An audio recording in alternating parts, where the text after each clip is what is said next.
Ya, episode ke-7 dari kitab Tauhid dan pembahasan malam hari ini adalah masih tentang tamimah sebagian ya, rincian tentang tamimah atau mungkin tambahan doang. Tapi yang bakalan di-highlight di bab ini adalah tentang azimah. Azimut mah kimia ya. Azimah itu apa? Jampe-jampe atau ruqyah. Itu yang bakalan kita bahas dengan lebih detail insyaallah. Bismillahirrahmanirrahim. Wassalam ala Rasulillah. Innal hamdalillahi nahmaduhu wa nasta'inuhu wa nastaghfiruh. Sungguh segala puja dan puji hanya milik Allah. Kita puji Dia.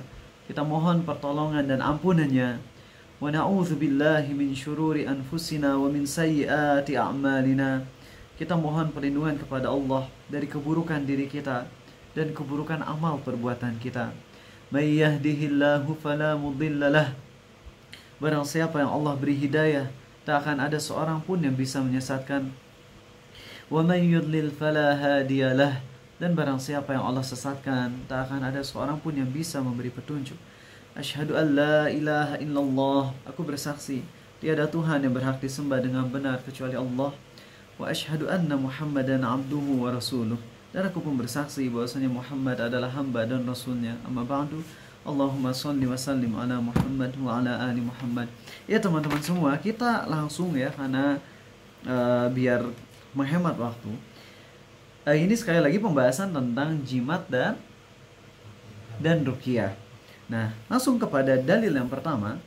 Dalam hadis Sahih Bukhari dan Muslim, Nabi kita SAW bersabda, setiap kalung, atau beliau menyuruh seorang sahabat untuk menyampaikan ya, setiap kalung baik dari tali busur panah atau kalung apapun yang ada pada leher unta harus diputuskan. Maksudnya adalah tali yang emang dipakai untuk jimat mencegah ain. Jadi di sini teman-teman semua, di zaman dulu suka unta dan apapun itu hewan ternak, kendaraan suka dipakein tali untuk mencegah dari ain. Dan kita tahu Nabi SAW bersabda bahwasanya ain itu bisa menghancurkan apa aja orang dan juga harta, kendaraan.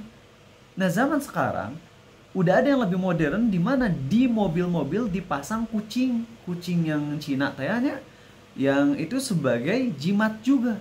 Maka ini kasusnya sama persis dengan hadis Nabi SAW ini.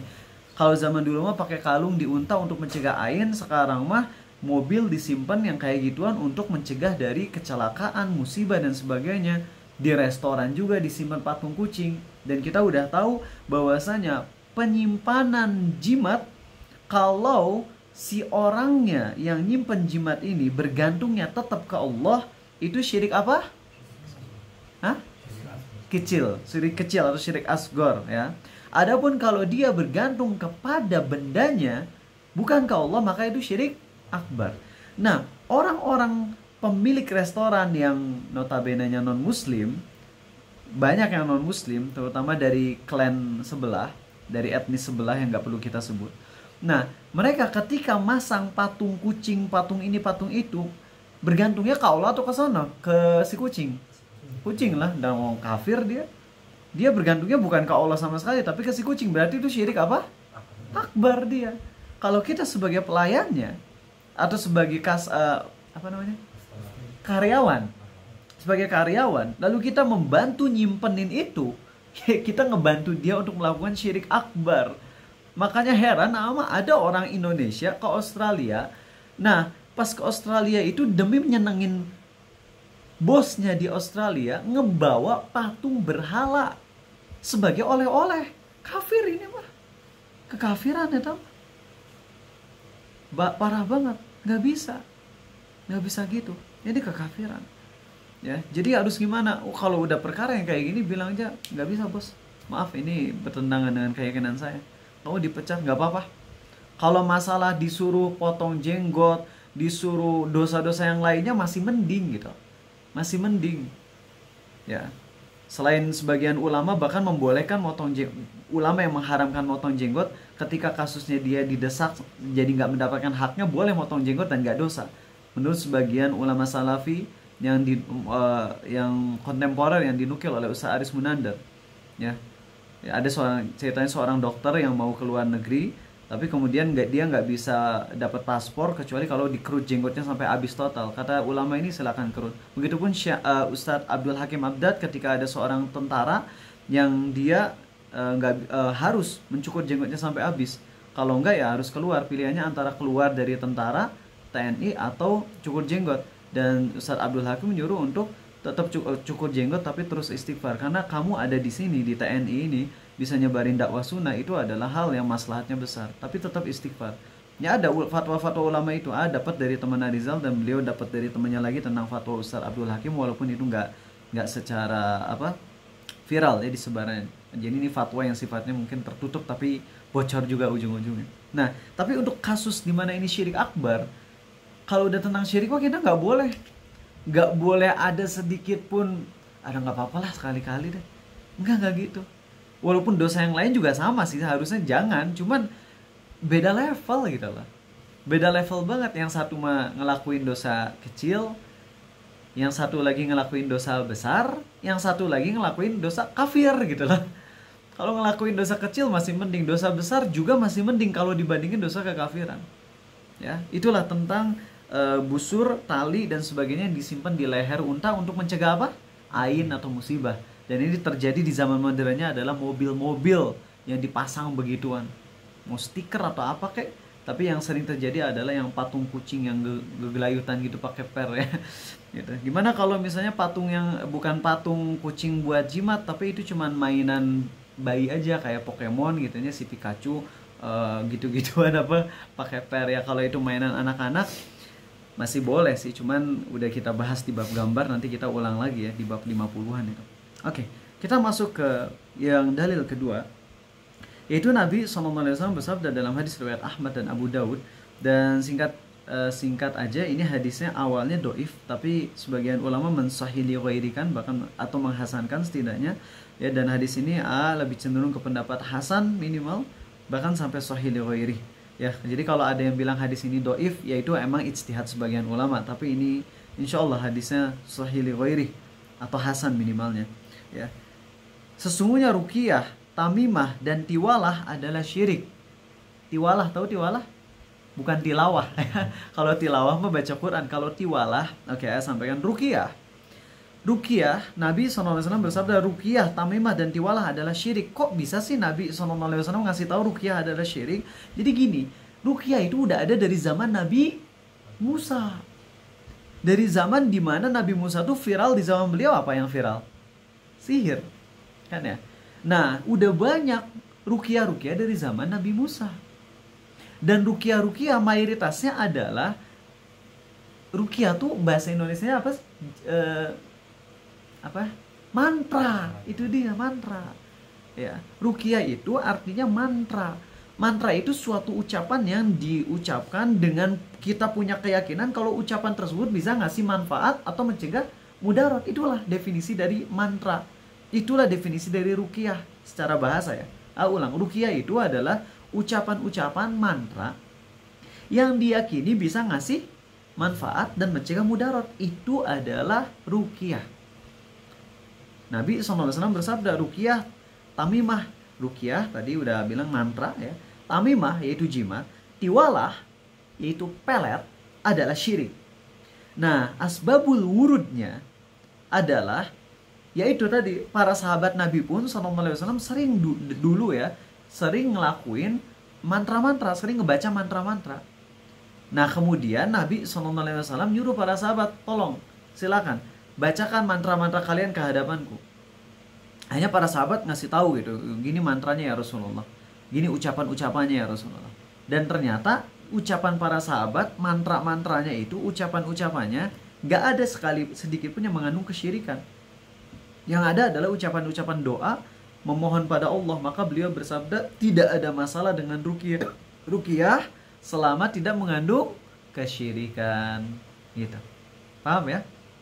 Nah, untuk masalah mantra sendiri, ulang ya, jadi dalil yang pertama, setiap kalung baik dari tali busur panah atau kalung apapun yang ada di leher unta maka harus diputuskan, kecuali kalau misalnya kalungnya tuh sekedar untuk jadi penanda bahwasanya ini unta si eta, karena mau kurban kan ya kudu dikalungin ya. Nah, ini unta si eta, ini kurban punya ini, kalau itu nggak ada masalah. karena itu mah cuma penanda, bukan untuk sebagai jimat ya. Itu hadis yang pertama, Sahih Bukhari dan Muslim. Setiap kalung, baik dari tali busur panah, kalau kalung apapun yang ada pada leher unta, putuskan. Dalil yang kedua, hadis riwayat Ahmad dan Abu Dawud dengan derajat hasan atau bahkan sampai sahih di ghairi, ya, sesungguhnya mantra ruqyah ya, tamimah alias jimat, dan tiwalah, apa tiwalah?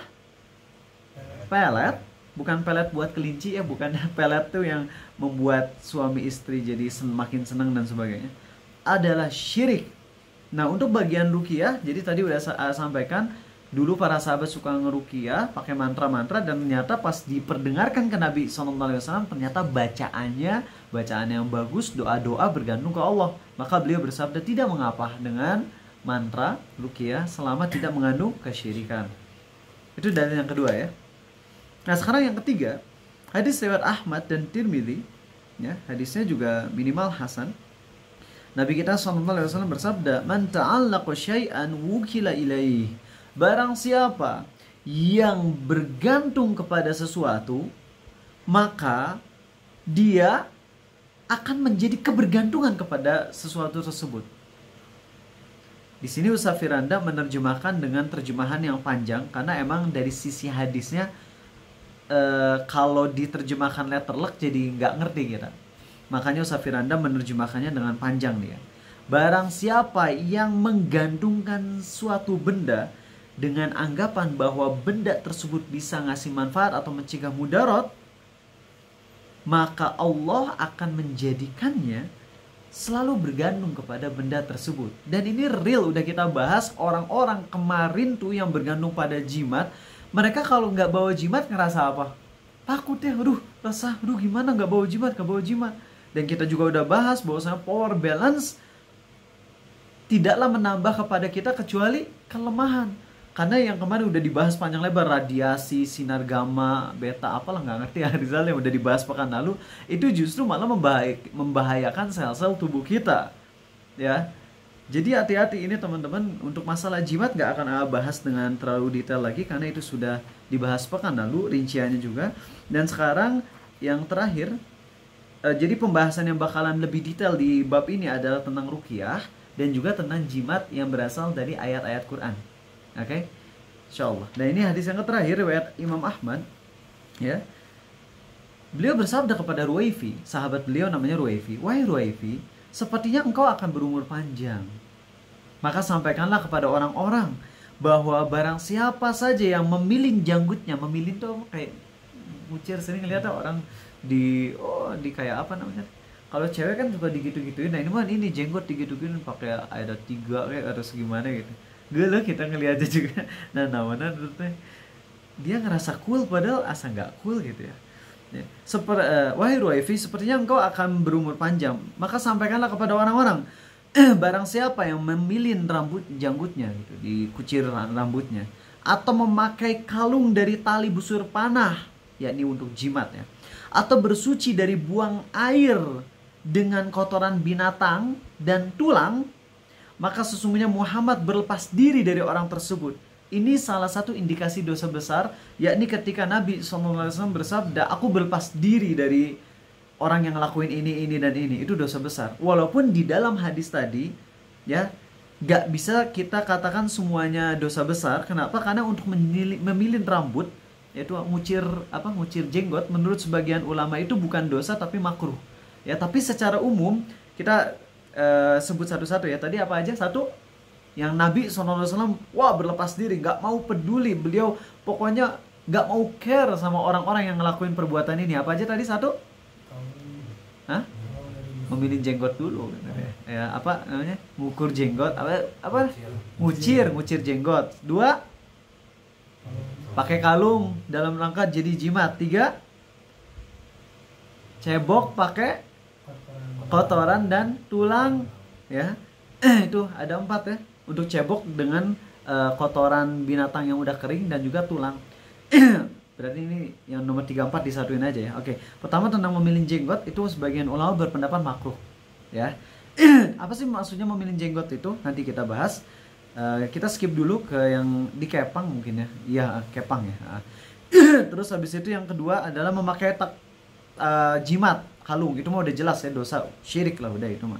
Nah kemudian bersuci dengan kotoran hewan. Kenapa kok cebok pakai kotoran lagi? Jadi dulu Nabi SAW juga pernah, beliau sedang buang air ya, kemudian beliau nyuruh Abu Hurairah atau sahabat yang lain untuk ngambilin 3 butir batu untuk istijmar, cebok dengan batu.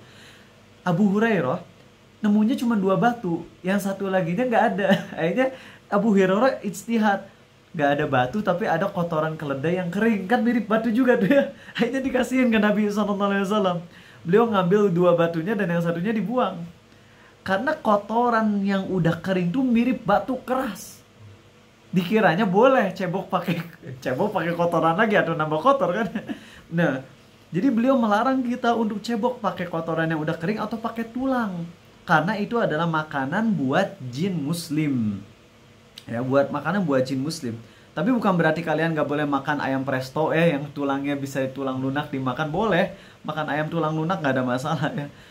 Kan ada fatwa nggak boleh makan seblak pakai tulang ayam. Sudah, aduh kacau itu fatwanya, keliru itu memahami hadisnya. Nggak ada masalah makan tulang, cuman Nabi SAW melarang kita cebok pakai tulang. Dan dari tulang ini segala hal yang menyerupai karakteristik tulang. Apa tulang tuh karakteristiknya apa? 1, keras. Apalagi sebenarnya kalau keras sih nggak terlalu dipermasalahkan. 2 apa? Licin. Tulang teh licin. Maka kita nggak boleh cebok pakai benda-benda yang licin seperti apa? Daun, kaca, layar handphone gitu. Nggak boleh kita cebok pakai itu, karena itu nggak akan mensucikan dari najis. Kalau kita cebok, nah plastik ya, itu kan licin. Kalau kita cebok pakai hal-hal tadi, suci nggak? Jadinya enggak, tetap najis. Kalau kita najis, sholat pakai tetap najis, dosa nggak? Dosa besar, bahkan siksa kubur. Paham ya? Jadi kenapa Nabi SAW sampai berlepas diri? Karena itu alasannya. Kalau batu yang licin gimana? Batu yang licin itu karena batu yang kena air. Batu pada umumnya itu kesat. Ya, batu itu kesat. Semua batu. Oh, kalau batu yang licin itu seperti batu marmer mungkin ya. Itu nggak bisa. Harus batu yang emang punya karakteristik kesat. Ya seperti itu. Oke, mudah-mudahan bisa paham ya kalian ya. Nah, oke. Itulah dalil yang keempat yang sahih. Adapun yang kelima, ini adalah ucapan dari Sa'id bin Jubair, seorang tabi'in. Barang siapa yang memotong tamimah dari seseorang, maka baginya pahala memerdekakan budak. Ini adalah atsar yang sifatnya mursal. Ya, apa mursal? Mursal tuh dari tabi'in langsung loncat ke Nabi SAW, kan nggak mungkin. Kalau tabi'in pernah ketemu Nabi nggak? Nggak pernah SAW. Kalau pernah ketemu jadi bukan tabi'in, jadinya sahabat. Nah, ini mursal. Ya, ini mursal. Tapi di sini nggak bisa kita benarkan 100%, karena kan ini bukan ucapan sahabat. Kalau ucapan sahabat kita benarkan. Ada sahabat yang ngomong nanti di neraka ada kalajengking, kita beriman. Karena kalau sahabat mah nggak mungkin berbicara tanpa ilmu. Pasti sahabat ketika ngomong tentang neraka, pasti beliau ngedenger dari Nabi SAW. Cuman ketika disampaikan ulang, sahabat ini mungkin ringkas gitu ngomongnya, nggak. Sahabat ini nggak bilang, aku mendengar Nabi SAW berkata. Nah, sahabat ini nggak ngomong gitu, tapi sahabat ini langsung, di neraka ada kalajengking yang kalau 1 kali gigit 40 tahun sengatanya menyakitkan. Ada ular yang giginya itu sepanjang atau setinggi pohon kurma, yang sekali gigit itu 70 tahun terbakar.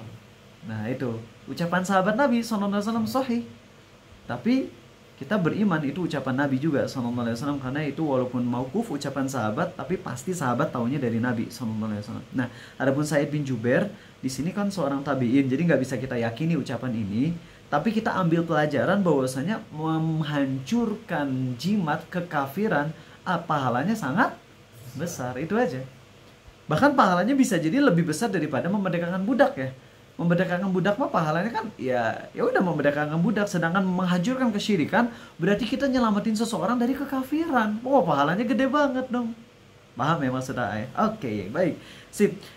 Dan ini poin yang terakhir, yaitu Imam Waqi meriwayatkan bahwasanya Ibrahim An-Nakhai berkata, para sahabat Nabi SAW membenci segala jenis tamimah, baik dari ayat-ayat Al-Quran maupun bukan dari ayat-ayat Al-Quran. Baik, itulah dalil-dalil sudah kita bahas, sudah kita sampaikan. Sekarang kita bahas satu persatu. Untuk masalah jimat, Pekan lalu silahkan bisa didengar di YouTube Abu Takeru, ada pembahasan bab tauhid ke-6 yaitu tentang jimat. Sekarang kita akan membahas tentang ruqyah, teman-teman. Nah, ruqyah Ibnu Hajar al-Asqalani dalam kitab Fathul Bari dan juga Imam As-Suyuti menyampaikan bahwasanya para ulama sepakat ada 3 syarat ruqyah itu diperbolehkan. Jadi ruqyah itu diperbolehkan kalau ada 3 syarat yang terpenuhi. Pertama adalah harus dengan, atau bukan harus ya. Jadi pertama, ruqyah itu diperbolehkan kalau satu dengan ayat-ayat Quran dan hadis. Ya. Jadi jampe-jampe mantranya jangan dibayangin sihir, bukan ya. Maksud mantra di sini tuh ucapan. Jadi bukan bilang Quran adalah magic, bukan. Oh, itu bisa kafir. Maksud Arizal di sini mantra tuh apa?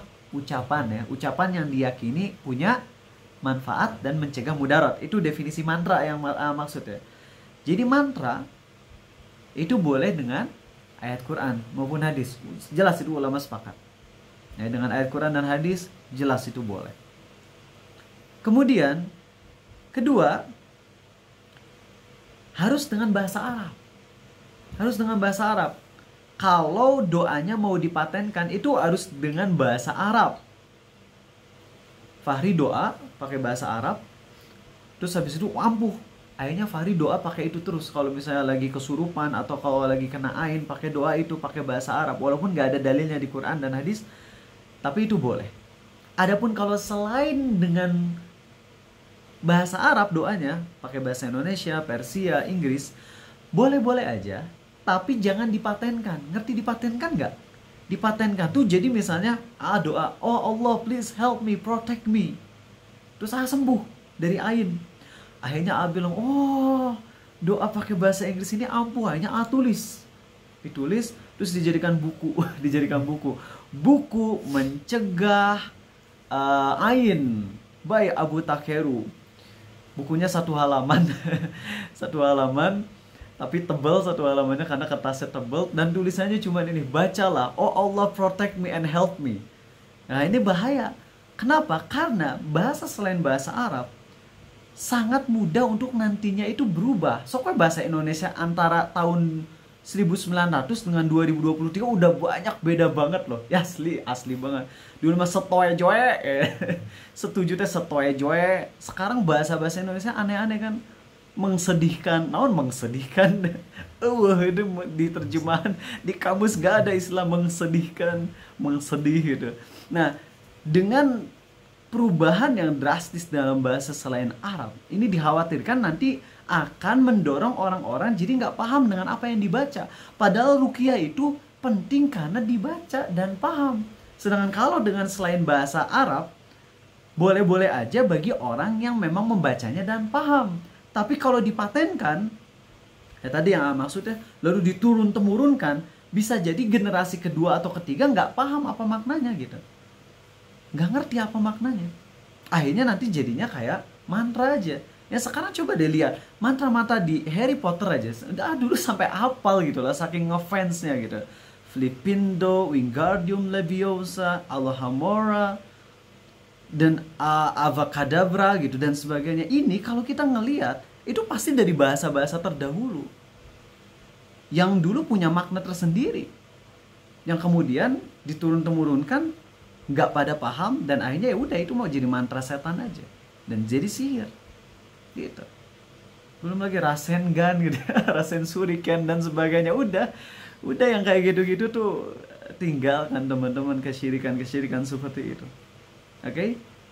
Yang ketiga, poin ketiga dalam ruqyah adalah hati kita harus bergantung kepada Allah, bukan kepada apa yang kita baca.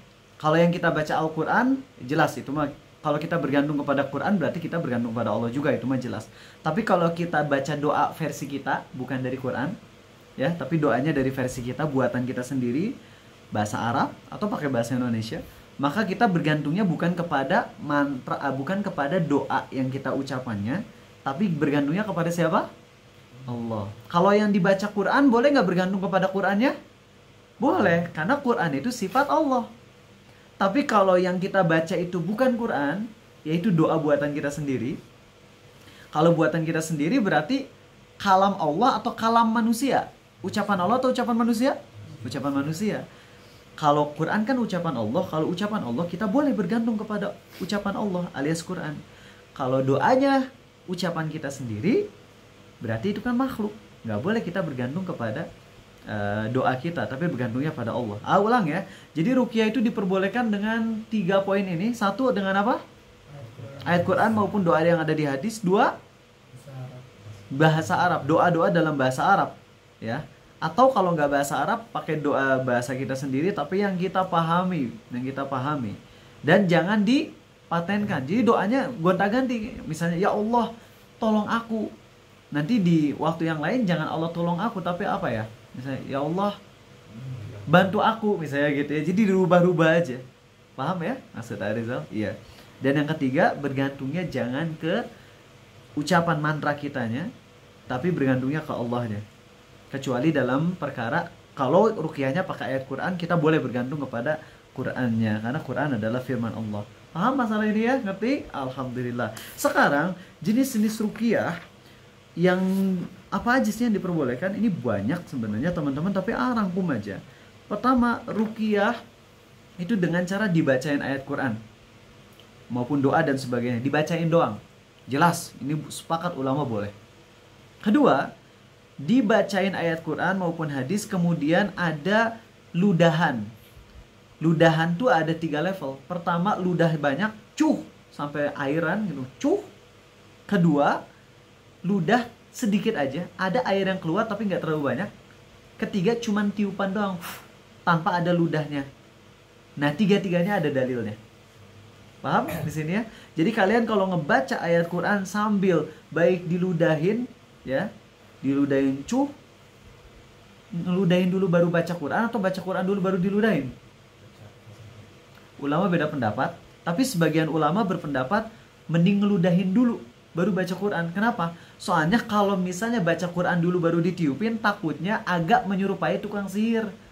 Kan ada lagunya tuh, ada Mbah Dukun baca mantra berkomat kamit mulut Mbah Dukun, terus sambil ngeludahin, nggak apa lah di sana, gimana sih liriknya.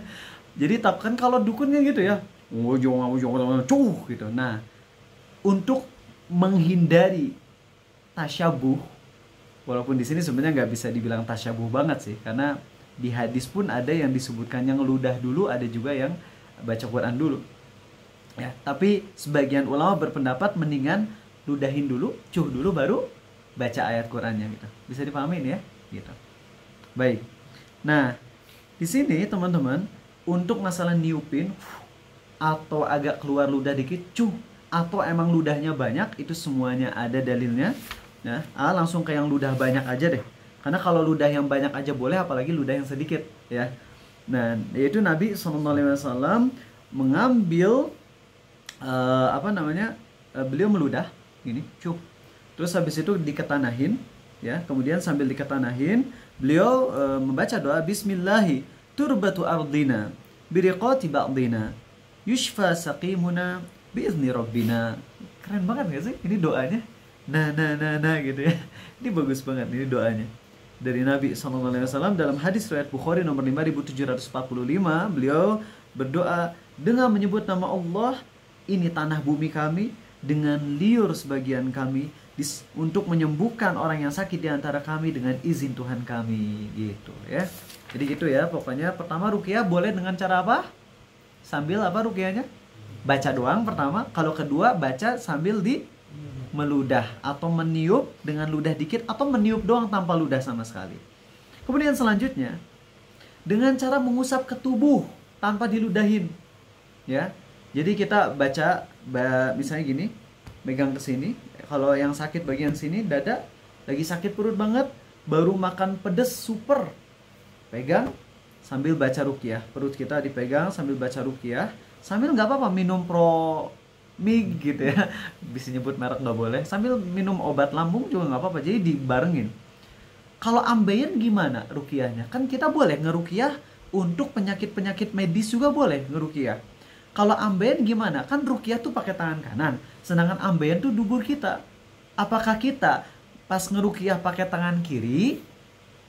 Karena kan kita boleh megang dubur dan penis dengan tangan kiri kita, atau tetap pakai tangan kanan? Coba tebak, Ali, pakai tangan kanan apa kiri? Kiri. Fahri. Bisa dua-duanya. Kanan cuma pakai alas. Kanan tapi pakai alas, Masya Allah. Unik-unik jawabannya ya. Nah kalau Ustadz Abu Haidar pernah ditanya tentang ini, tentang ngeruqyah pakai tangan kanan kan perintahnya. Tapi kalau yang di ruqyah tuh bagian maaf penis misalnya.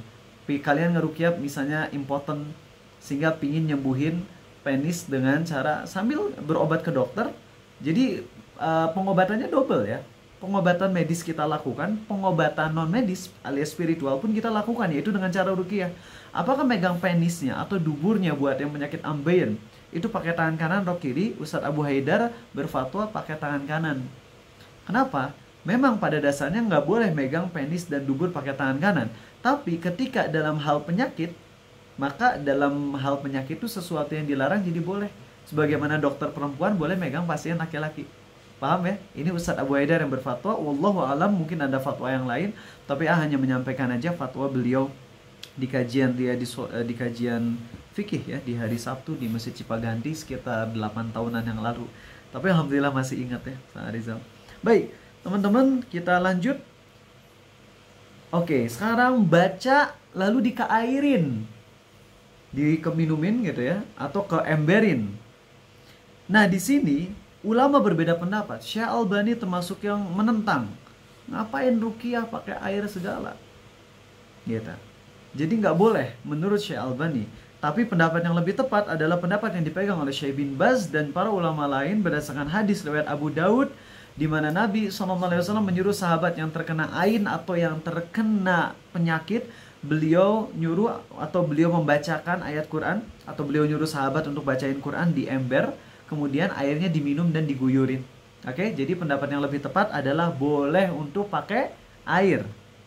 Dan ini yang terakhir. Untuk yang terakhir ini AA sarankan tidak diamalkan. Bahkan ini disampaikan oleh Ibnu Arabi, Imam An-Nakhai, Ibnu Arabi, Imam An-Nakhai dan Ibnu Sirin, terutama Ibnu Arabi menyatakan bahwasanya ruqyah jenis ini bid'ah setan. Gimana ruqyahnya tahu? Sebagian ulama membolehkan cara yang terakhir ini. Belum nyampein ya, apa cara yang terakhir? Yaitu nulis Quran. Kemudian ayat Quran yang udah kita tulis itu simpan di gelas berisi air sampai airnya lebur, sampai ayat Qurannya lebur, sampai airnya tintanya hilang. Setelah udah tintanya hilang, kertasnya dibuang, diminum airnya dan dimandikan. Ini diperbolehkan oleh para ulama terdahulu seperti Mujahid, Abu Qilabah, Imam Ahmad bin Hanbal, Al-Qadiyat, Ibnu Taimiyah dan Ibnu Qayyim. Ini ulama-ulama yang manhajnya salaf sebenarnya. Cuman ya kita hormati mereka, tapi AA sendiri pribadi tidak cenderung ke pendapat ini. Sangat-sangat rentan karena nggak ada dalilnya dari Nabi SAW yang seperti ini. Ditulis terus dikairin, lalu kemudian diminum. Apalagi tinta. Tinta kalau diminum bisa nambah penyakit. Mending kalau nulisnya pakai pewarna makanan ya. Bisa diminum sekalian sama pop ice gitu ya. Masalahnya ini nulis pakai tinta lalu dikairin. Dan nggak pernah ada dalilnya. Sejauh yang AA tahu belum pernah nemu deh Arizal, atau belum ada AA membaca fatwa ulama yang ngasih dalilnya gitu tentang perbuatan ini. Maka di sini AA cenderung ke pendapat Ibnu Arabi ya, yaitu ini bid'ah ala setan. Walaupun dibolehkan sebagian ulama tapi ini tidak benar. Adapun kalau yang dulu yaitu riwayat Ibnu Abbas yang tentang hal ini itu tidak sahih. Jadi sebenarnya ulama yang membolehkan tuh dalilnya adalah perbuatan sepupu Nabi SAW, yaitu Ibnu Abbas. Tapi sayangnya dalilnya dhaif, jadi nggak bisa dijadikan dalil untuk melakukan yang terakhir ya. Nah ini mah di luar yang tadi yang saya sampaikan. Ada satu lagi yang lebih parah lagi, yaitu apa? Ayat Qur'annya ditulis terus dibakar, terus abunya dicampurin sama minuman terus diminum. Wah ini lebih parah lagi. Kalau tadi mah kan tintanya doang gitu, kertasnya dibuang. Kalau ini mah kertasnya ikut diminum yang udah berubah jadi arang. Itu mah asli, penyakit hilang, nyawa melayang gitu ya. Jangan nyobain ruqyah dengan cara yang beginian. Ini mah aduh kacau. Baik teman-teman, setelah udah disampaikan semua poin-poin ini, AA sekarang menyampaikan tinggal yang terakhir.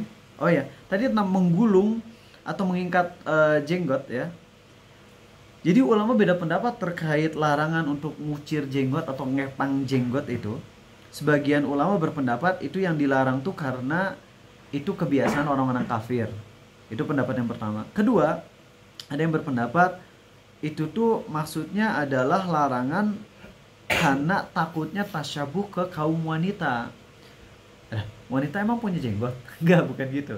Wanita tuh biasanya rambutnya kan suka yang lurus pingin dikeritingin ya. Nah, kalau laki-laki yang punya jenggot kan digitu-gituin biar keriting juga. Nah, takutnya tasyabuh ke cewek walaupun beda jenis rambut. Kalau ini mah rambut wajah, kalau wanita rambut kepala. Tapi takut ada unsur tasyabuh ke wanitanya, yaitu dari sisi ingin dikeriting-keritingin.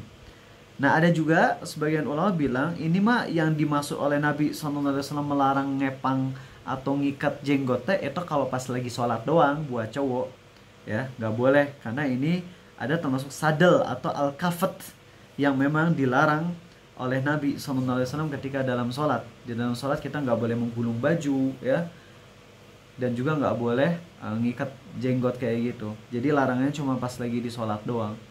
Kalau ngegulung baju yang dilarang tuh dari yang ujung ya, bukan yang bersimpul ke tubuh kita. Kalau sarung ya kan bagian pinggang mah emang kudu dilipat tadi. Kalau nggak dilipat mah merosot. Nggak ada yang sarung nggak dilipat bagian situnya, nanti ngelayang sih sarungnya. Nah oke, baik, itulah teman-teman udah kita bahas semuanya. Dan sekarang saatnya kita membahas tentang jimat dengan ayat-ayat Quran. Oke, teman-teman, gini ya, ulama berbeda pendapat tentang kasus jimat pakai ayat Quran. Sebagian ulama berpendapat jimat yang bertuliskan ayat Quran tuh boleh. Dan ini pendapat banyak ulama. Banyak ulama yang berpendapat boleh jimat dengan ayat Quran. Kaget gak kalian ngedenger gini? Boleh gini?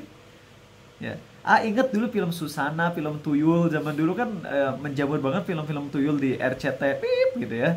Nah itu tuh pas ada tuyul-tuyul di pintu tuh dipasang doa gitu ya. Terus pas tuyulnya ngeliat, oh panas, katanya kayak gitu, ngakak kan ngeliat tuyul botak gitu ya. Nah teman-teman, apakah boleh jimat ya? Sekarang kita ngebahas jimat dengan ayat Quran. Maka jawabannya gini, kalau ayat Qurannya full ya, di kertas itu hanya ayat Quran, maka sebagian ulama seperti Aisyah istri Rasulullah SAW, Abdullah bin Amr bin Al-As membolehkannya, dan juga banyak ulama lain yang membolehkannya.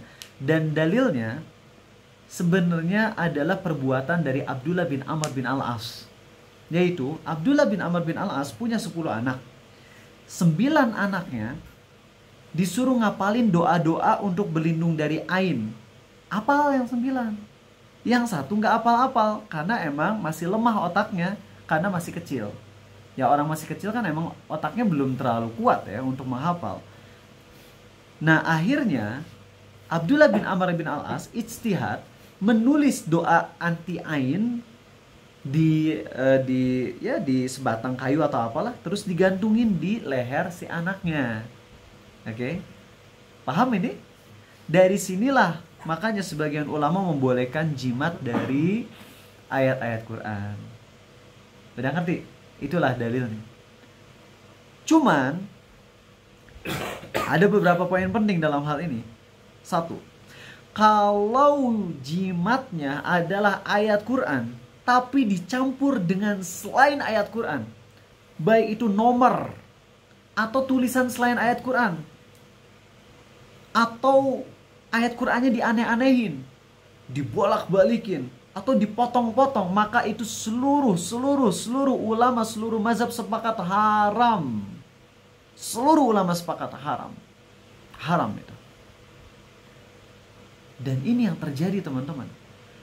Ketika kita larang, jangan pakai jimat yang pakai ayat Quran, karena itu nantinya syirik. Dan kita sendiri lebih cenderung ke pendapat Ibnu Mas'ud dan lain-lain, itu gak suka.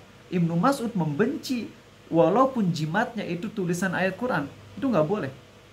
Ya gak boleh. Ada satu kisah dulu, maaf, sebelum masuk ke pembahasan itu, ada satu kisah yang lupa. Jadi dulu Abdullah bin Mas'ud datang ke istrinya, kemudian ternyata istrinya lagi kena cacar air atau kena cacar ya, badannya itu totol-totol gitu. Lalu ada seorang Yahudi yang meruqyahnya sambil dikasih jimat. itu Abdullah bin Mas'ud langsung ngomong, subhanallah, keluarga Ibnu Mas'ud tidak butuh kesyirikan di dalam rumahnya. Langsung dibetot eta, dihancurin jimatnya. Terus istrinya bilang, hei, wahai suamiku, sungguhnya aku sakit dan Yahudi ini ruqyahnya ampuh. Langsung Abdullah bin Mas'ud bilang apa? Itu setan. Ketika dia membacain mantra-mantra dan ngasih jimat, itu setannya berhenti.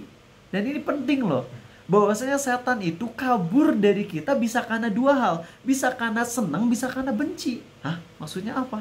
Gini nih, Ariza misalnya jahil ke Narendra, Noel ngelitikin, Narendra tuh diem aja. Terus Ariza ngelek-ngelek dan sebagainya. Sampai akhirnya Narendra marah. Kalau Narendra udah marah, seneng, yes, sudah berhasil ngebuat Narendra marah, kabur. Karena udah sukses mencapai goalnya. Nah, setan itu kabur karena dua hal. Bisa karena dia udah selesai targetnya, atau bisa juga karena emang dia ngerasa disakiti. Ketika orang kesurupan, lalu kita bacain ayat Quran, itu setan kepanasan kan ya? Maka dia kabur. Cuman butuh proses.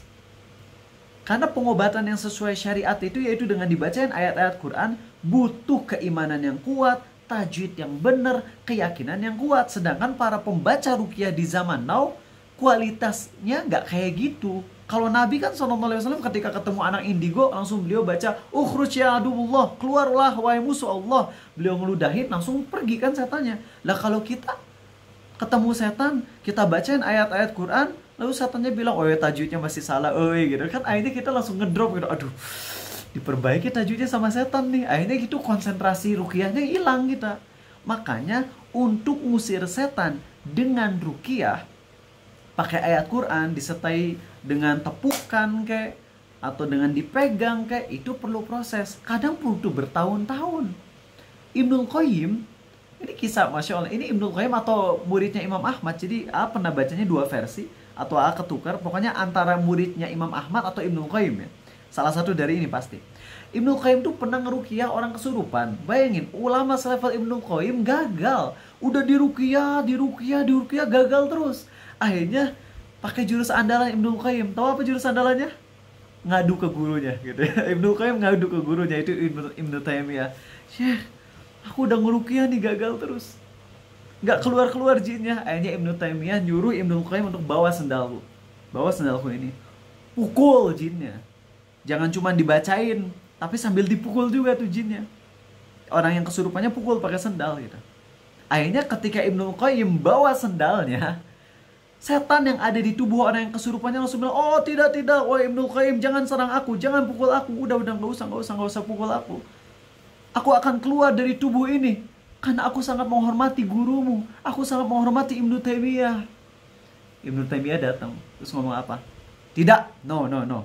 Kamu keluar dari tubuh itu bukan karena kamu menghormatiku. Kamu keluar dari tubuh itu karena kamu mengikuti perintah Allah. Terus si setannya bilang, oh enggak, aku sangat hormat kepadamu ya Ibnu Taimiyah. Aku mau keluar demi mencari ridhomu lah bahasanya gitu. For your sake. Apa kata Ibnu Taimiyah? Tidak. Kamu keluar karena Allah, bukan karena diriku. Ngerti gak maksudnya apa? Si setan teh ingin keluar dari tubuhnya. Ketika si setan ngomong aku keluar demi menghormatimu, si setan targetnya ingin bikin Ibnu Taimiyah sombong. Ngerti gak? Coba kayak Ariza ngeruqyah kalian, terus habis itu setannya bilang, oh aku keluar demi mencari ridhomu wahai Ariza. Terus saya bilang, oh, aku emang sudah ahli gitu kan. Jadi narsis banget ya gak sih? Nah itu yang dilakukan sama setan. Tapi Ibnu Taimiyah nggak kejebak tuh, Masya Allah. Tahu itu jebakan setan. Nggak, kamu keluar bukan karena aku, tapi karena Allah. Wow, keren banget ya ulama kalau sedalam itu ilmunya. Nah itulah teman-teman, ruqyah dengan cara yang syar'i butuh proses perjuangan bertahun-tahun bisa jadi. Atau bahkan sampai mati nggak sembuh-sembuh. Tapi yang penting kan prosesnya udah bener, dapat pahala. Itu yang paling penting kan ya. Walaupun nggak sembuh sampai mati, yang penting udah dapat pahala dan ridho Allah. Kedua, cara yang lebih ampuh adalah, atau bukan lebih ampuh, tapi mungkin bisa ampuh banget, tapi caranya yang benar yaitu ruqyah dengan cara ruqyah atau usir jin dengan cara yang syirik. Karena ketika kita udah jatuh ke syirik, jinnya berarti udah mission accomplished. Misi udah tercapai. Jadi kabur tuh. Biar kita ngira bener. Ada setan nyurupin seseorang, kita pakai salib. Nih salib. Oh kabur gitu. Si setan itu bukan kabur karena takut salib, tapi karena udah sukses ngebuat kita murtad. Gitu. Makanya setan kabur. Supaya kita nganggap kalau salib tuh bisa ngusir setan. Akhirnya kita murtad. Gitu teman-teman. Itulah rahasia dari ruqyah. Makanya nggak aneh kalau dulu orang-orang yang kayak ustadz yang dulu teh di penjara yang udah difatwain sesat oleh MUI udah berfatwa ustadz itu sesat karena ngeruqyahnya udah nggak bener. Ini ada ustadz dulu udah di penjaranya, si ustadznya teh ngeruqyah teh gini, ibu mau diruqyah silakan, harus beli dulu sapi seharga 22,5 juta. Oh kemahalan ustadz, ya udah diskon aja gitu ya. Aduh kacau itu ya. Terus pas ngeruqyah teh aya koprol backroll kamehameha rasain gan nanaonan eta. Wah anu kitu mah ngaco eta ruqyah begituan. Nah jadi itu ya, ruqyah nggak benar itu. Ruqyah dengan cara yang nggak sesuai syariat itu nggak benar. Ruqyah yang sesuai syariat tuh tadi apa aja? 1, dibacain doang. 2, dibacain sambil ludah. 3, dibacain sambil diusap. Ada juga sambil ditonjok juga ya. Lupa ya, sambil ditonjok dikasih, pokoknya hit aja, di hit gitu. Terus apa lagi? Ruqyah sambil pakai air ya, diminum sama diguyur itu boleh. Dan yang terakhir, ruqyah yang dengan ditulis ayat Quran lalu dileburkan itu mah enggak, jangan diamalin ya. Walaupun kita hormati ulama yang berpendapat boleh, tapi kita tidak menerima pendapat ini karena itu sangat berbahaya banget. Oke, apalagi sekarang jadi ada yang versi dibakar, di blender, oh udah ngaco itu mah. Oke. Kembali ke pembahasan mana tadi teh? Yang ada asalnya mau ngebahas. Oh, dengan ayat Quran. Jimat dengan ayat Quran, teman-teman. Lihat. Ulama sepakat untuk jimat yang ada ayat Qur'annya tapi dicampur dengan yang lainnya, maka ini adalah kesyirikan. Dan yang realita di zaman sekarang justru itu. Mana ada jimat sekarang yang cuma ayat Quran doang. Karena kalau jimat yang benar-benar ayat Quran doang mah gini. Ini misalnya kertasnya ditulisin ayat Quran, Al-Fatihah, ayat kursi. Udah ini aja. Sekarang coba cari jimat yang ada ayat Qur'annya, dijamin 99% deh nggak ada jimat yang bener-bener cuma ayat Quran doang tulisannya. Pasti ada ayat Quran tapi ada tulisan lainnya. Ada yang pakai segitiga kayak jurus si Minato ya, ayah Naruto-nya ya. Yang kayak gini bentuknya tuh ada segitiganya. Jadi ada bentuk segitiga, di atasnya ada tulisan kitmir. Naon kitmir teh? Kitmir teh menurut sebagian ulama batu, menurut ulama lain anjing. Di bawahnya ada ayat kursi. Jadi ini bentuknya segitiga, di bawahnya tulisan ayat kursi, di atasnya ada lambang mata 1 disertai tulisan kitmir, anjing tah. Nah, naonan eta? Ayat Quran dicampur sama begituan. Bisa masuk istizabidin, ini bisa kafir kayak gitu mah. Makanya temannya Ustaz Firanda berdakwah di Afrika. Nah, ada ulama di Afrika ini bilang ke masyarakat, "Hai masyarakat, aku mau ngasih hadiah. Siapapun yang punya jimat dengan ayat Quran dan benar-benar full ayat Quran doang, saya mau kasih hadiah." Ya masyarakat berbondong-bondong diambil lah jimat-jimat dari rumah. Jimat dapat hadiah. Pas dikumpulin semua masyarakat yang ada di Afrika tersebut, pas udah dicek, gak ada satupun yang punya jimat full Quran doang. Gak ada. Alias apa? Di jimatnya itu betul ada ayat Quran, tapi ngaco-ngaco. Ada ayat Quran dipotong-potong. Jadi misalnya Alhamdulillahirabbil alamin, alif potong lam, pokoknya dipotong-potong. Ada juga ayat Quran, ayat kursi ditulisnya secara kebalik. Ada juga ayat Quran tapi ada nomor-nomornya. Maksudnya nomor teh bukan nomor ayat yang di Quran, tapi nomornya teh kayak misalnya 212 Wiro Sableng misalnya gitu ya. Wiro Sableng campur ayat Quran. Pokoknya semua jimat yang ada tulisan Qurannya teh dicampur dengan jimat yang lain. Kalau itu diperbolehkan enggak? Ulama sepakat. Mau dari NU, Muhammadiyah, Persis, semuanya sepakat. Kalau jimatnya, ayat Qur'annya dicampur dengan yang lain, maka itu kesyirikan. Ya, tadi ormas-ormas yang sebut itu maksudnya yang masih lurusnya. Ya, kalau sekarang ada yang menyimpang dari keyakinan ormas tersebut, ya itu di luar pemahaman dari ormas tersebut ya. Karena yang tahu ini ulama seluruhnya sepakat. Jimat dengan ayat Quran yang dicampur dengan nomor-nomor yang aneh, dengan gambar, dengan ukiran-ukiran yang gak jelas, dengan gambar dragon, ini kesyirikan. Gak bisa. Karena justru itulah yang terjadi di zaman sihirnya Nabi Sulaiman. Nabi Sulaiman itu ketika beliau wafat, kitab Taurat yang diwariskan dari zaman Nabi Musa ke zaman Nabi Sulaiman, itu kitab Taurat tuh ada di bawah singgasananya Nabi Sulaiman. Dan setan mengambil kitab Taurat. Kalau kitab Taurat firman Allah bukan? Firman Allah, kalamullah. Dari kitab Taurat ini, satu baris dicampur dengan 2 baris mantra setan. Jadi 1 baris kitab Taurat, 2 barisnya mantra setan. Dan itu jadi sihir.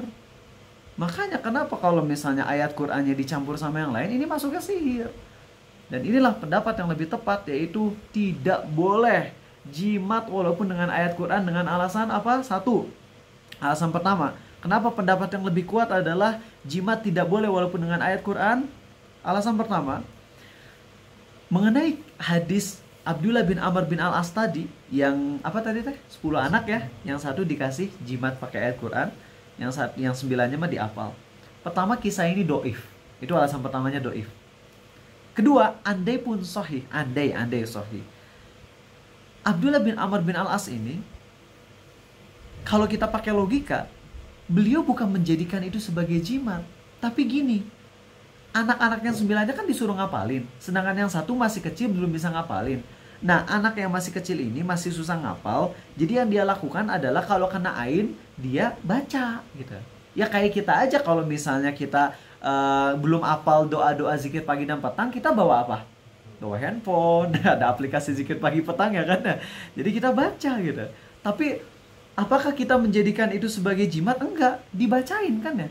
Dan kalau misalnya beneran disimpan aja deh bisa menghindarkan diri dari itu, dari apa, ain dan sebagainya, nggak usah baca zikir pagi dan petang, tinggal download di Play Store, setiap pagi dan sore langsung aja dinyalain itu ya. Nih udah nggak usah baca zikir pagi dan petang karena ini udah ada di aplikasi saya, ini pelindung saya nih sekarang, ada zikir pagi petangnya ya. Tapi kan nggak ada loh orang yang kayak gitu, zikir pagi dan petangnya diringkas dengan cara apa? Tinggal nyalain aplikasi, ya udah saya udah zikir pagi dan petang, tinggal nyalain doang. Nggak ada kan ulama yang kayak gitu. Zikir pagi dan petang dibaca, ayat Quran dibaca, bukan ditempel. Disuruh ngelihat, dah setan mah mau ngelihat atunya. Ada ayat Quran, apakah setan ngeliatin gitu, tuyul ngeliatinnya nggak ada. Maka inilah alasan kenapa yang tepat adalah jimat dengan ayat Quran pun sama, dilarang. Wallahu a'lam. Dan sekarang kita masuk ke pembahasan tentang tadabbur surat Yusuf, insyaallah teman-teman. Barakallahu fikum. Kita berusaha untuk mentadabbur surat Yusuf. Bismillah. Kita masuk ke kisah trial atau ujian yang diterima sama Nabi Musa dan Nabi Yusuf. Di sini Nabi Yusuf disuruh oleh Zulaikha atau oleh istri raja yang namanya entah siapa, yang terkenal namanya Zulaikha, untuk zina kan ya. Ada yang tahu nggak katanya apa? Ucapan yang diucapkan oleh istri raja atau Zulaikha kepada Nabi Yusuf itu apa? Ada? Hai talak. Hai talak. Hai talak tuh kalau terjemahan simpelnya tuh, aku nih milikmu, cepet. Ini aku milikmu, cepet. Lakuin apapun yang kau inginkan kepadaku, cepet. Sedangkan Nabi Musa ketika membantu hamba sahaya Bani Israel untuk melawan Fir'aun, tentaranya Fir'aun, ya, hamba sahaya Bani Israel ini berkata, atau Allah menyampaikan, fastaghathahu alladhi min syi'atihi 'ala alladhi min aduwihi fawakazahu Musa faqadha 'alaihi. Jadi kaum Bani Israel, budak alias yang seklen sama Nabi Musa, minta bantuan Nabi Musa, cepet bantu aku. Jadi di dalam dua kisah ini ada unsur cepet-cepet, ada unsur dicepet-cepetin gitu, buru-buru. Kalau di kisah Zulaikha nyuruh cepet-cepet sih ngelakuin maksiat dengan aku. Kalau di kisah Nabi Musa minta cepet-cepet dibantu. Cuman ada sisi perbedaannya. Kalau di kisah Nabi Yusuf itu jelas maksiat nggak? Jelas maksiat ya, diajak zina. Maka Nabi Yusuf langsung menjauhinya dan mengatakan apa? Qala ma'adzallah, aku berlindung kepada Allah. Maka di sini ada pelajaran penting. Kalau kita disuruh untuk maksiat, cepat-cepat langsung menjauh dan katakan ma'adzallah atau inni akhafullah, aku takut pada Allah, aku menjauh, aku nggak mau ngelakuin ini. Tapi dalam kasus Nabi Musa ini, klan Bani Israel dan Fir'aun, mereka lagi tengkar. Jelas klannya Fir'aun itu kafir ya, sedangkan kaum Bani Israel adalah Muslim, yaitu yang agamanya sama dengan Nabi Musa. Di satu sisi memang benar, itu kafir musuhnya Nabi Musa. Cuman ketika lagi tengkar, Nabi Musa tahu nggak kasus yang mereka pertengkarkan apa? Nggak tahu. Dan kita dengan orang kafir, kalau dalam masalah akidah kita musuhkan ya, tapi dalam masalah duniawi ke orang kafir kita tetap nggak boleh zalim, nggak boleh. Pada saat itu Nabi Musa nggak nge-observe dulu dan langsung mukul, mati tuh. Dan setelah mati, baru di situ Nabi Musa berkata, qala hadza min amali syaitan. Nabi Musa nyadar ini tuh perbuatan setan. Aku tergesa-gesa tanpa tahu dulu apa yang terjadi. Ini membuktikan Nabi Musa baru nyadar perbuatannya salah.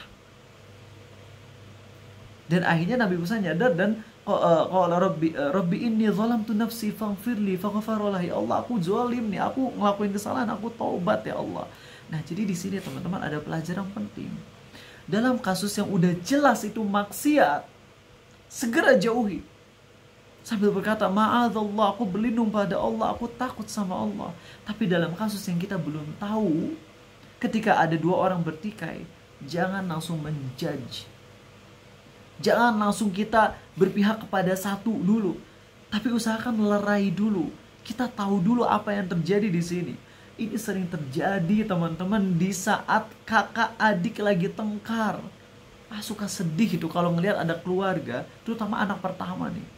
Anak pertama lagi tengkar dengan anak kedua, lalu ibunya gak mau tahu, langsung yang disalahin kakaknya. Kamu nih gimana jadi kakak gak bener. Padahal ketika lagi tengkar antara kakak pertama dan kakak kedua, itu bisa jadi yang salah siapa? Yang kecil. Cuman yang disalahin kakak yang pertama. Orang tua gak mau tahu. Andai orang tua mau merenungi kisah Nabi Musa ini, misalnya dia akan tahu itu ada ilmu parenting yang kita ambil ya dari pelajaran itu. Ada ilmu yang penting, yaitu ketika ada dua orang yang lagi bertikai dan kita belum tahu, jangan langsung menjudge dan milih satu pihak. Lerai dulu, yang penting tuh lerai dulu. Jangan dulu disalahin. Lerai dulu, tahu apa yang terjadi dulu, baru menjudge. Sedangkan kalau langsung efeknya buruk. Sebagaimana Nabi Musa pun nyadar. Beres nonjok. Padahal kan yang ditonjok siapa? Musuhnya kan ya. Secara lahiriah mah udah bener gitu loh. Musuh, kafir. Tapi Nabi Musa gak ngomong gitu. Aku udah benar, aku udah bunuh musuhku. Nabi Musa bilang, qala hadza min amali syaitan. Maka ini penting teman-teman. Kalau kita lagi ada teman yang lagi ada yang tengkar, jangan langsung kita berpihak pada satu dulu. Coba pahami dulu situasi dan kondisinya. Masih ingat statement dari si musuhnya Luffy yang dulu teh apa? They're wrong, don't make us right. Kesalahan mereka bukan berarti kita ini berada di pihak yang benar. Hati-hati, jangan tergesa-gesa. Jadi lihatnya di kisah Nabi Musa, yang di-highlight adalah Nabi Musa tergesa-gesa, kemudian baru nyadar salah. Nabi Musa salah kan, yang ngaku Nabi Musa salah. Allah pun mengampuni. Ketika Allah mengampuni, berarti Allah pun berarti emang benar Nabi Musa salah dan Nabi Musa taubat. Allah terima taubatnya. Nabi Musa mulia. Tapi di kisah Nabi Yusuf itu kan udah jelas maksiatnya. Nabi Yusuf tergesa-gesa kan? Tergesa-gesa untuk menjauhi maksiat. Kalau kisah Nabi Yusuf mah bener gak tergesa-gesanya Nabi Yusuf? Bener. Dan Nabi SAW kan pernah bersabda, lupa hadis ini derajatnya apa? Silakan cek ya, mohonnya untuk ngecek buat kalian. Kalau doif maka ini sebagai ralat ya. Tapi yang pernah ingat adalah Nabi SAW melarang tergesa-gesa kecuali dalam beberapa hal. Taubat, sholat, dan nguburin jenazah. Taubat berarti menjauhi dosa. Itu mah kita harus berusaha secepat mungkin.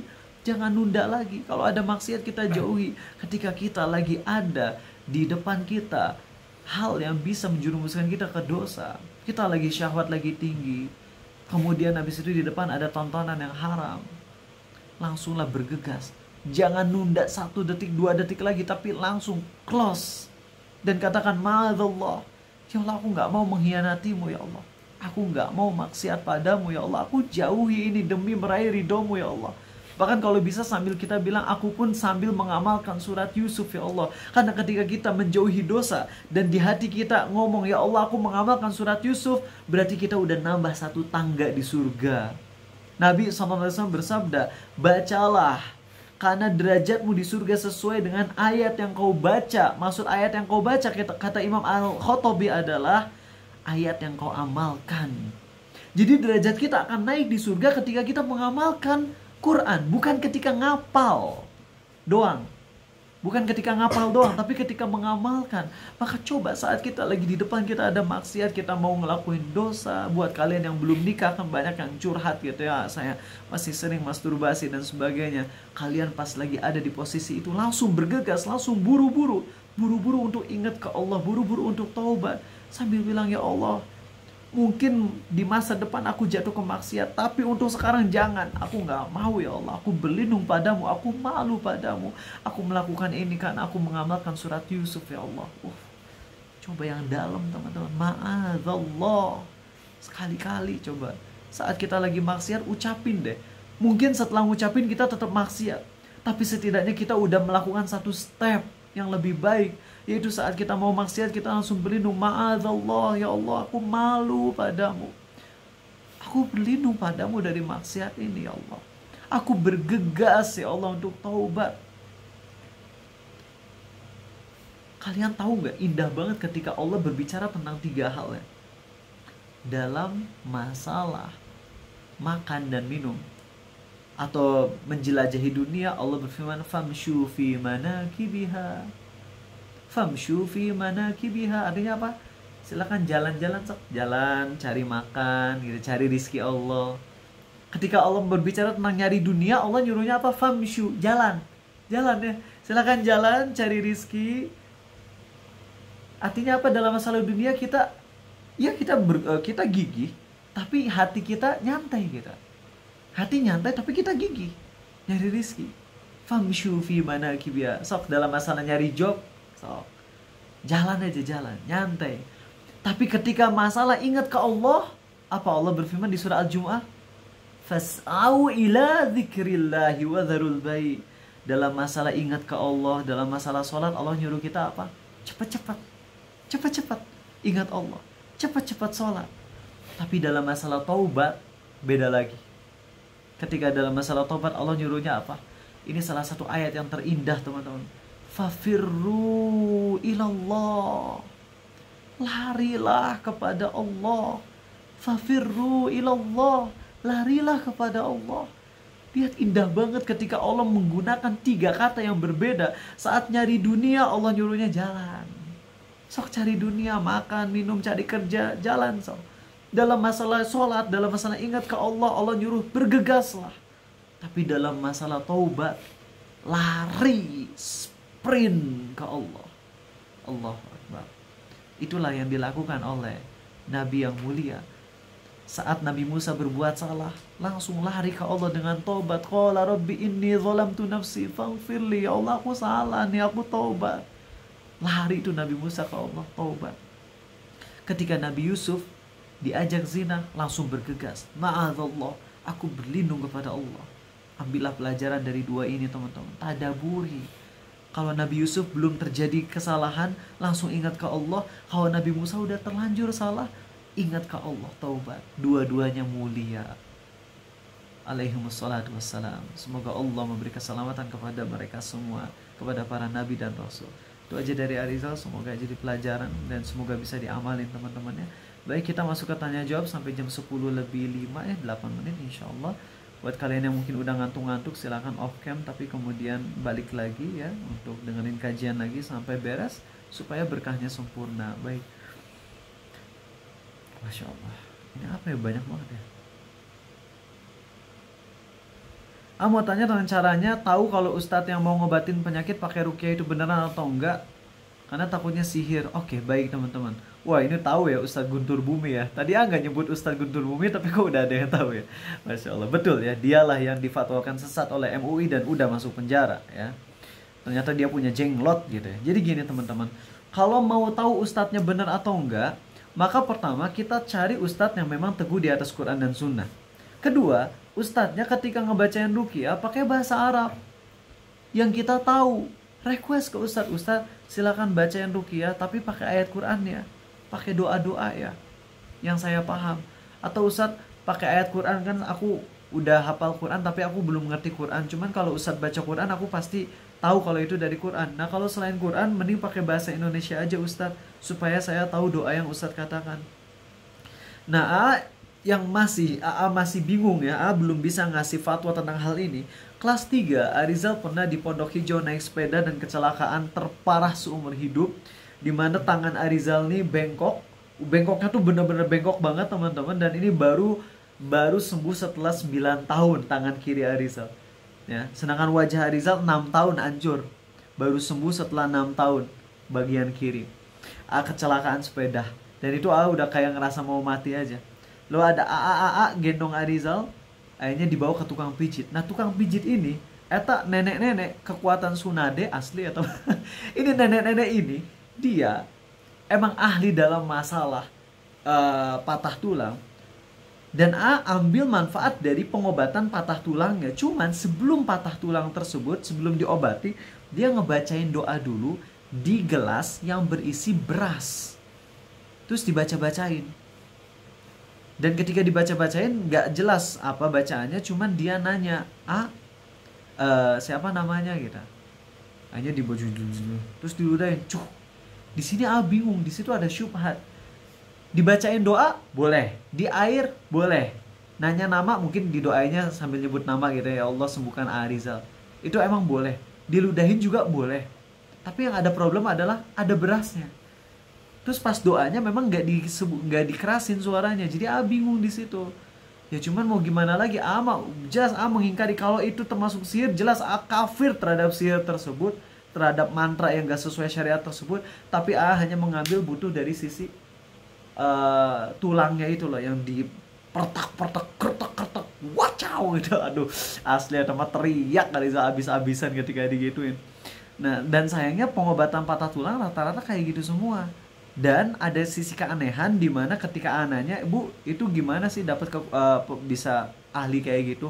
Terus kata dia, "Oh, ini mah turun-temurun. Ini udah dari klan kami.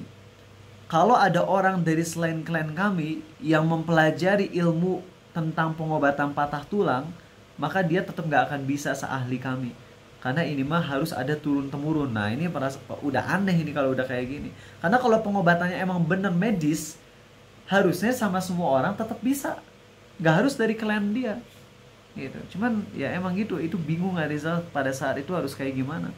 Nah mudah-mudahan ada fatwa dari ulama yang bisa ngasih fatwa tentang kasus kayak gini, karena di satu sisi kita butuh banget. Soalnya kalau harus ke rumah sakit, tahu kalau di rumah sakit digimanain? Disimpan besi celop. Dan itu teman Arizal namanya Boy di SD dulu, Arizal itu ketika patah tulang bener dimasukin besi. Ketika dimasukin besi dibius, tapi ketika dicabutnya nggak dibius. Wah kebayang kalian ditusuk pas dicabutnya set itu nggak dibius. Wah teriak, nggak berani Arizal kayak gitu. Makanya mending ke patah tulang yang emang dikertak-kertak dan emang langsung sembuh, langsung lurus lagi. Cuman memang pengobatan sempurnanya setelah 9 tahunan gitu. Cuman asli pas sudah dipijitinnya langsung gak bengkok lagi gitu. Kalau misalnya ada doa ngelihat kecoa kayak ngelihat kurma, apakah bisa termasuk istizabidin? Oke, ngelihat kecoa kayak ngelihat kurma kalau lagi puasa Ramadan, ini termasuk kaidah yang sebutkan. Melihat ini di sini nggak ada unsur mencela puasa Ramadan atau mencela Ramadan, bulan Ramadan, nggak ada. Tapi ini adalah emang kasus yang terjadi pada sebagian orang yang lagi puasa, dimana otaknya kan sering mikirin makanan. Dan ketika ngelihat kecoa, mungkin ngelihatnya jadi kayak kurma karena emang otaknya dibayang-bayangin sama makanan terus. Sehingga di sini pribadi melihat ini tidak ada unsur mengejek-ngejek syariat Ramadannya. Walaupun di ceramah-ceramah dulu Arizal nyebut ini bisa istizabidin. Iya, karena di sebagian kasus bisa istizabidin ketika memang yang direndahkannya puasa Ramadannya. Gitu. Ya. Tapi sekarang setelah Arizal lebih teliti lagi, ucapan itu tidak ada unsur merendahkan puasa Ramadannya atau merendahkan Ramadannya, tapi lebih kepada nyindir orang yang lagi puasanya, yang emang sering terjadi emang seperti itu, yakni ketika lagi puasa kebayangannya makanan terus. Tapi sebaiknya dihindari candaan seperti ini. Oke. Kalau Ustadz Hasan Al-Jaizi memang tegas, candaan kayak gitu bisa istizabidin. Tapi Ariza melihatnya dengan kaidah yang tadi di awal sampaikan, itu tidak mencela Ramadannya, tapi lagi-lagi harus dijauhi yang candaan seperti itu. Wallahu a'lam. Ya. Amo, bagaimana hukumnya takziah menggunakan baju hitam? Nanti ya teh, itu pertanyaan di luar materi, nanti dulu ya. Oke. Demi zat yang jiwaku berada di genggamannya, percikan air bekas. Nah, apa yang disebut zat Allah? Zat Allah tuh ya Allahnya. Ya, demi zat yang jiwaku berada di genggamannya, maksudnya Allah, demi Allah. Ya. Apa zat Allah? Ya, zat Allah tuh ya Allahnya gitu. Emang susah sih nerjemahin ke Indonesia tuh. Allah itu bukan abstrak, oke? Allah itu ada. Dan emang susah nerjemahin apa ya, zat itu. Masa Allah disebut benda? Allah adalah suatu benda. Inilah karena kita nggak bisa nerjemahin semua Arab ke Indonesia, makanya ketika diterjemahin jadi rada-rada aneh. Ya. Allah itu something, someone. Kalau diterjemahin someone apa? Seseorang. Masa Allah orang kan gitu ya. Makanya jadi kadang nerjemahin itu susah. Ya. Entitas atau apa ya gitulah, pokoknya Allah adalah ya Allah. Allah tuh Allah, ada fisiknya. Cuman fisik Allah itu nggak sama dengan kita, karena Allah berbeda dengan makhluknya. Itu aja, ya. Baik, semoga bisa paham ya. Ini harusnya tentang materi dulu, maaf. Nggak ada yang terjemahan, nggak ada yang tentang materi ini. Obat patah tulang. Waduh. Kalian ada nggak yang mau nanya tentang materi? Ya, silakan. Kalau yang tentang ruqyah pakai selain Arab kan nggak boleh dipatenkan. Kalau misalkan bahasa Arab bisa dipatenkan nggak? Kalau bahasa Arab bisa dipatenkan, bisa. Tapi harus diingat bahwasannya itu gini ya. Dipatenkan bisa-bisa aja. Cuman kan kita tahu bahwasanya kalau ruqyah selain dengan Quran, kita nggak bisa bergantung kepada ucapannya kan ya. Tapi hanya kepada Allah. Nah, kalau Quran jelas paten, itu mah firman Allah. Nah, kalau doa selain dari Quran alias doa kita buat sendiri tapi pakai bahasa Arab lalu kita patenkan, dikhawatirkan nanti bergantungnya justru kepada kepada doanya. Karena ketika doa kan bergantungnya ke Allah, bukan kepada kalimat doanya kan. Adapun kalau dipatenkan, nanti kita bakalan pakai doa itu terus. Seakan-akan itulah yang ampuh gitu lah. Nah, itu dikhawatirkan. Jadi sebaiknya jangan dipatenkan walaupun doa bahasa Arab. Ya. Gitu ya. Nah, kecuali kalau doa yang memang dari Quran gitu ya. Wah iya, kok bagus, pertanyaan bagus banget. Aku seneng pertanyaan-pertanyaan yang kayak gitu, yang emang bener-bener untuk nanya gitu ya. Kan ada ya pertanyaan yang sifatnya tuh bukan buat nanya tapi buat apa ya, buat ya sensasi doang. Ada lagi di sini yang tentang materi? Yang tentang materi dulu deh. Ini sebagai penutup ya, pertanyaan terakhir. Ada? Nggak ada. Ini dia. Dari Rayhana. Bolehkah kita meruqyah dengan air yang dibacakan ayat Quran karena diperintahkan orang tua, sedangkan kita merasa baik saja, kemudian setelah digunakan justru muncul demam dan pegal-pegal? Apakah itu termasuk gejala Oke. Ini membaca doa kemudian dikairin, itu kan sahih. Ayat Quran dibacain ke air itu kan boleh, sahih. Tapi kenapa setelah saya lagi baik-baik aja lalu dibacain tapi malah jadi demam? Bisa jadi kita itu sebenarnya kesurupan, cuman emang gak kerasa gejalanya. Nah, ketika dibacain ayat Quran di air lalu diminum, mulai beraksi si setannya. Bisa jadi karena sebabnya itu. Ya udah, lanjut aja baca ruqyah. Oke? Itu aja dari Ariza. Ini Rofifah terakhir. Kalau pernah minta doa ke orang tua dan orang tua pernah mendoakan menggunakan air pakai doa dari Al-Quran dan hadis, apakah ini sudah termasuk meminta di ruqyah? Iya, ini termasuk meminta di ruqyah. Hukumnya halal. Boleh kayak itu, boleh. Cuman jadi gagal ke 4,9 miliar yang udah kita bahas ya di episode ke-1 atau 2. Terima kasih teman-teman yang udah istiqomah di kajian Arizal ya. Yang belum masuk grup, kalau mau masuk grup silakan, tinggal chat aja ke WhatsApp ya. Grupnya baru ya. Grup judulnya apa sih? Abu Takeru 2023 judulnya ya. Itu aja, terima kasih. Subhanakallahumma wa bihamdik. Maha suci Engkau ya Allah dan segala puji bagimu. Asyhadu an la ilaha illa anta. Tidak ada Tuhan yang berhak disembah kecuali Engkau saja ya Allah. Astaghfiruka wa atubu ilaik. Aku mohon ampunan padamu dan aku taubat padamu. Assalamualaikum warahmatullahi wabarakatuh. Besok ada kajian fikih ya jam 5.30 pagi. Insyaallah.